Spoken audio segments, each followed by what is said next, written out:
নমস্কাৰ।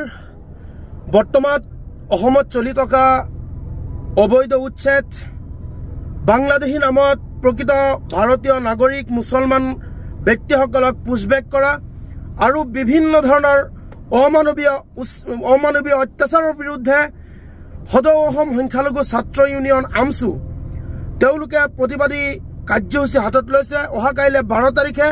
গতিকে আমি অসম সংখ্যালঘু সংগ্ৰাম পৰিষদে আমছুৰ প্ৰতিবাদী সমদলক প্ৰতিবাদী কাৰ্যসূচীক আমি পূৰ্ণ সমৰ্থন আগবঢ়াইছোঁ আৰু আমি অসম সংখ্যালঘু সংগ্ৰাম পৰিষদৰ প্ৰতিখন জিলা প্ৰতিটো আঞ্চলিক কমিটিৰ প্ৰতিগৰাকী সংগ্ৰামী সতীৰ্থক আমছুৰ সৈতে পূৰ্ণ সমৰ্থন আৰু সহযোগিতা আগবঢ়াবলৈ আমি অনুৰোধ জনাইছোঁ আৰু লগতে অসমৰ প্ৰতিগৰাকী মুছলমান এই অন্যায়ৰ বিৰুদ্ধে আমছুৰ প্ৰতিবাদী কাৰ্যসূচীত অংশগ্ৰহণ কৰিবলৈ অনুৰোধ জনাইছোঁ।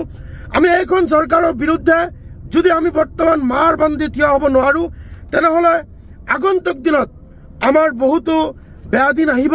গতিকে আমছু যিটো পদক্ষেপ গ্ৰহণ কৰিছে, আমছুৰ পদক্ষেপক অসমবাসী প্ৰতিগৰাকী মুছলমান ব্যক্তিয়ে প্ৰতিগৰাকী মুছলমান সমাজে সমৰ্থন আগবঢ়াই ঘৰৰ পৰা ওলাই আহি এই প্ৰতিবাদত যোগদান কৰিবলৈ অসম সংখ্যালঘু সংগ্ৰাম পৰিষদ কেন্দ্ৰীয় সমিতিৰ তৰফৰ পৰা আমি আহ্বান জনালোঁ।